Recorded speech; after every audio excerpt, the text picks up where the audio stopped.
तेंदुलकर और सिलेक्टर्स के बीच बातचीत शुरू हो गई है। सचिन तेंदुलकर ने खुद इनिशिएटिव लिया, खुद बात की है सिलेक्टर से। बात करते हैं एबीपी न्यूज संवाददाता विजय सालवी से, जो लगातार इस पर नजर बनाए हुए हैं। विजय, क्या जानकारी वहां से? सबसे पहले तो ये बता दूं, ये सूत्र सचिन के बहुत ही करीबी सूत्रों ने हमें बताया कि जिस तरह से हमने रिएक्ट किया सचिन के परफॉर्मेंस पर, सचिन के प्रदर्शन पर, खुद सचिन भी अपने प्रदर्शन से बहुत व्यथित है और बहुत दुखी भी है। और इसी कारण उन्होंने सिलेक्टर से फोन पर बात की और अपनी भावना उनके सामने रखी। सचिन ने कहा कि अपने प्रदर्शन से मैं खुद दुखी हूं, शायद आप मुझसे बोलने के लिए झिझक रहे होंगे, इसलिए मैंने अपना कर्तव्य समझा और मैंने आपको फोन किया। मैं खुद भी दुखी हूं, लेकिन अगर मेरे इस परफॉर्मेंस से, मेरे इस प्रदर्शन से आपको कुछ नाराजगी है तो आप अपना फैसला ले सकते हैं और आपका फैसला मुझे स्वीकार है। लेकिन सिलेक्टरों ने इस बारे में सचिन से कहा, फिलहाल तो हम आपके साथ हैं और आपकी क्षमता पर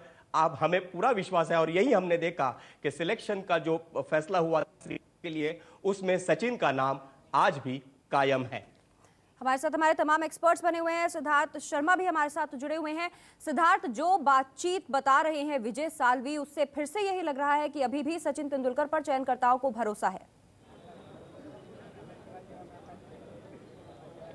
निश्चित तौर पर भरोसा है और ये इस पूरे जो घटनाक्रम जिसका जिक्र विजय सालवी कर रहे हैं, इससे एक चीज जो बाहर निकल कर आ रही है कि वो लम्हा जब बातचीत होनी है, कौन सचिन से बात करेगा, वो लम्हा जो है वो अब आ गया है, जहां सचिन ने खुद आगे बढ़कर कहा है कि हाँ, अब फॉर्म को लेकर जितने व्याकुल अगर देश वाले हैं या जितने व्यथित चिंतित जो है बोर्ड हो सकता है, उतने खुद वो उतने ही निराश हैं और उतने व्यथित वो भी हैं। लेकिन ये शुरुआत हुई है और निश्चित तौर पर जिस कद के वो खिलाड़ी हैं, क्रिकेट को योगदान, देश के प्रति उनका समर्पण, 23 साल से देश के लिए उन्होंने पसीना मैदान पर जो बहाया है, उस लिहाज से उनकी सीनियरिटी को देखते हुए, उनके रुतबे को देखते हुए, उनके रसूख को देखते हुए जो क्रिकेट जगत में है, जो रिस्पेक्ट उनको मिली है, निश्चित तौर पर सिलेक्टर्स ने उन्हें बैक किया है। अगर कोई खिलाड़ी आपके पास आता है, वो भी सचिन तेंदुलकर के लेवल का खिलाड़ी जिसके फॉर्म को लेकर चर्चाएं होती हैं, लेकिन उनको कोई सिलेक्टर जाकर कुछ बोलने की हिम्मत नहीं जुटा सकता है, वो व्यक्ति जो है, वो खिलाड़ी जो है, अगर आगे बढ़कर एक बातचीत का रास्ता जो है पकड़ता है या रास्ता बनाने की कोशिश करता है, तो निश्चित तौर पर ये एक शुरुआत है। शायद आने वाले समय में सचिन ने अपने दिमाग में एक रोड मैप बनाया हो, ये हम नहीं कह सकते, लेकिन मुमकिन है कि उन्होंने एक रोड मैप बनाया हो और वो तय कर रहे हो कि वो अब सिचुएशन में कहां पर है, किस मुकाम पर हैं। और क्रिकेट उनकी जिंदगी का इतना एक अहम हिस्सा है कि उनके लिए क्रिकेट को अलविदा कहना ये वाकई में जो ये काफी मुश्किल होगा सचिन तेंदुलकर के लिए। सिद्धार्थ, जो आप कह रहे हैं, हमारे साथ क्रिकेट एक्सपर्ट विनोद कांबली और मनोज प्रभाकर भी जुड़े हुए हैं। विनोद, कल आपने भी संन्यास की बात कही थी, आज फिर से 2 चैनल्स पर कपिल देव और सुनील गावस्कर ने भी कुछ इसी तरह की बात कही है। आपको क्या लगता है, ये चौतरफा जो दबाव है उसका असर है कि सचिन तेंदुलकर खुद सिलेक्टर से बात कर रहे हैं? दबाव, मेरे हिसाब से दबाव तो बनाया गया, लेकिन मैं नहीं मानता कि वो अपने सचिन अपने परफॉर्मेंस को लेकर चिंतित है। वो रिटायरमेंट के बारे में तो जरूर सोचता होगा, लेकिन सबसे पहला कदम जो है वो उसका फॉर्म जिस तरह से वो खेल रहा है, और उसको खुद को पता होगा, क्योंकि एक प्लेयर जब प्लेयर एक खराब फॉर्म से जूझता है, उसको नींद नहीं आती है, वो बैट पकड़ने को भी बहुत डर लगता है, मैदान में जाने के लिए भी बहुत डर लगता है। तो ये सब कुछ बातें सचिन के मन में चलती होगी, उसको रात को नींद भी नहीं आती होगी, क्योंकि एक खराब फॉर्म से जो जूझते रहता है, ये उनकी हालत होगी। क्योंकि मैं और मनोज, हम लोग सब एज अ क्रिकेटर, हम लोग सब उसमें से गुजरे हैं, तो हमें पता है। तो लेकिन ये अगर उम्र साथ नहीं देगी, अगर मैं मानता हूं सचिन अगर 34 का होता तो मैं बोल देता ठीक है, 1 साल 1.5 साल भी लग सकता है कमबैक करने के लिए, लेकिन उम्र 39 की हो गई है, कमबैक का मौका बहुत मिनिमम है। और मैं इतना ही कहूंगा कि जो बहुत दबाव हो गया है कपिल, मैंने तो कहा कि रिटायर हो जाए, ये सीरीज के बाद एक अच्छे ग्रेसफुली से रिटायर हो जाए। लेकिन अभी जो दबाव बनाया गया है, सुनील गावस्कर ने कहा, कपिल देव ने कहा, सब ने कहा, तो ये दबाव जरूर हुआ होगा उसके ऊपर। और मैं कहूंगा कि अभी सिलेक्टर्स ने, जैसे उसने कहा कि नॉर्मली सिलेक्टर से कोई बात नहीं करता है, वो बोर्ड से नॉर्मली जाके बात करता है। सिलेक्टर से क्यों बात की होगी उसने कि अभी मेरे को बाबा आप काम करो, 2 मैचेस दे दो, 2 मैचेस में मैं अच्छा प्रदर्शन करके फिर आपको मैं बता दूंगा कि मैं अभी यहाँ से अलविदा लेना चाहता हूँ। मनोज, आपको क्या लगता है, सचिन तेंदुलकर ने ये जो कदम उठाया है कि वो चयनकर्ताओं से खुद सामने जाकर बात करे, इसके पीछे आपके हिसाब से क्या वजह हो सकती है? देखिए, मैं नहीं समझता कि सचिन तेंदुलकर के 21 साल के कैरियर में कहीं दबाव नहीं आया होगा।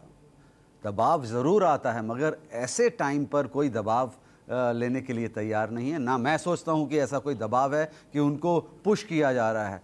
ये सचिन तेंदुलकर के, जैसे विनोद कामनी ने बोला कि एक फॉर्म और क्रिकेटिंग कैरियर के मर्ज पे जब आदमी होता है, आखिर पड़ाव पर होता है, वहां अगर ये ऐसी फॉर्म हो तो ज़रूर क्रिकेटर्स को एक इंट्यूशन होती है कि यार मैं क्या कर रहा हूं इस वक्त, सारी तो चीज़ें हैं, सब चीज़ें मुझे प्राप्त कर चुका हूं, और एक अच्छा अलविदा कहने का मौका ढूंढ रहा होगा वो शख्स। और तो मैं समझता हूं कि यहाँ पर बिल्कुल सही एक निर्णय है, सचिन तेंदुलकर की तरफ से हो या सेलेक्टर्स की तरफ से हो, जो म्यूचुअल काम हो, जो म्यूचुअल एक अंडरस्टैंडिंग हो, जो इस पे पूरा सपोर्ट हो। और मैं समझता हूं कि यहाँ सचिन तेंदुलकर के लिए भी बहुत बड़ी राहत है, सेलेक्टर्स के लिए भी बड़ी राहत है जो दोनों ने बातचीत करी है। यहाँ पर कोई एक प्रेशर जो थोड़ा सा दिख भी रहा होगा, जो लग भी रहा होगा, सचिन तेंदुलकर उस प्रेशर से बाहर है। आज अगर उसके लिए 2 टेस्ट भी हैं तो मेरा ख्याल ऐसी इनिंग खेल के दिखा देगा वो जो हम सारे भूल जाएंगे। और मैं समझता हूं कि दबाव में हमेशा ऐसा क्रिकेटर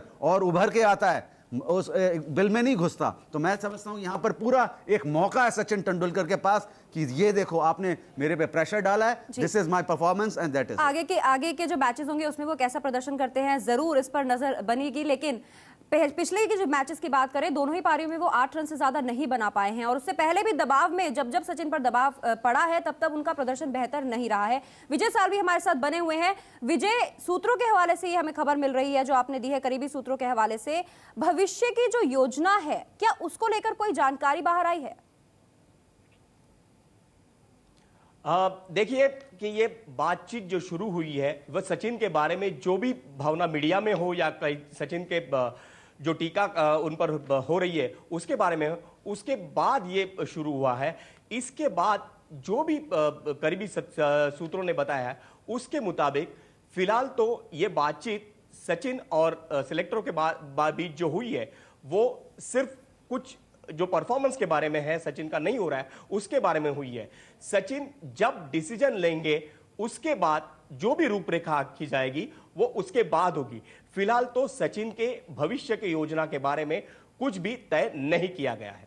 विनोद, जैसे आप भी खिलाड़ी रहे हैं और मनोज प्रभाकर जी भी बहुत बड़े खिलाड़ी रहे हैं। विनोद, चारों तरफ से दबाव, कोई कह रहा है कि इस वजह से बात की होगी, कोई कह रहा है कि उनको खुद दुख है, उनका जो प्रदर्शन है वो अच्छा नहीं रहा। लेकिन एक खिलाड़ी होने के नाते ये कितना मुश्किल रहता है कि आप अपने प्रदर्शन को हर मैच में जज करते होंगे। अगर अच्छा नहीं रहा तो सोचते होंगे अच्छा अगला और खेल के देख लेते हैं, वो शायद अच्छा हो जाए, फिर एक और खेल के देख लेते हैं, वो शायद अच्छा हो जाए। ऐसे ही अगर टेस्ट मैच की बात करें तो पिछले 15 टेस्ट मैच में सचिन तेंदुलकर जो औसत रहा है उनका वो 32.2 रहा है, जो कि साधारण औसत है। तो क्या यही वजह है जिसकी वजह से ये संन्यास जो अब जो बात उठ रही है वो दूर होता जा रहा है, डिले होता गया?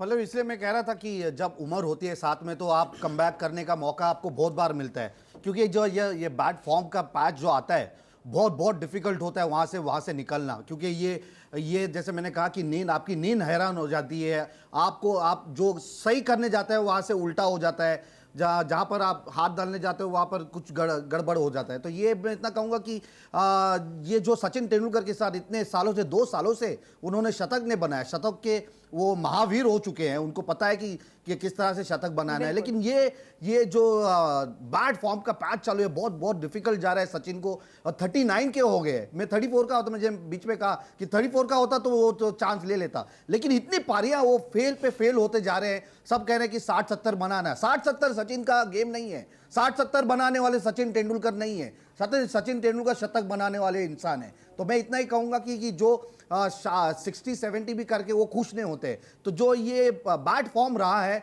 तो उस वजह से मेरे हिसाब से वो दबाव आ गया, और हम ये जो क्रिएटिव हो गया उसमें मैं कहूंगा कि मैंने भी कहा कि मुझे जो लग रहा था, क्योंकि एक दोस्त का दर्द मुझे देखा नहीं जा रहा है। पल्लवी, क्या दर्द देखा आपने उनका? जिस तरह से वो जूझ रहा है, अगर आप देखो जिस तरह से वो बीट हो रहा है मॉन्टी पेनेसार को, जिस तरह से उनके रन्स ने हो रहे हैं, तो वो देखकर मैं सचिन तेंदुलकर को कभी, मैंने पहले भी कहा कि लाइफ में ऐसे खेलते हुए कभी नहीं देखा। मनोज, ये जो बात विनोद कामले कह रहे हैं कि उन्होंने सचिन तेंदुलकर को देखा, अच्छा प्रदर्शन नहीं था तो वो दुखी हुए, आपको क्या लगता है क्या ये सचिन तेंदुलकर का सबसे बुरा दौर है? देखिए, अगर अभी आपने बोला था 32 की एवरेज, मेरा ख्याल 50 टेस्ट खेलने के बाद भी लोग 32 की एवरेज करके निकल जाते हैं। तो मैं नहीं समझता कि 32 की एवरेज कोई ऐसी एवरेज हो गई है, मगर यस, नहीं, साधारण average उसने कहा था। सचिन तेंदुलकर 100 शतक बना चुके हैं, उसके बाद हर एक मैच में उनसे एक्सपेक्टेशंस की जाती है कि नहीं, अभी कामली ने खुद बोला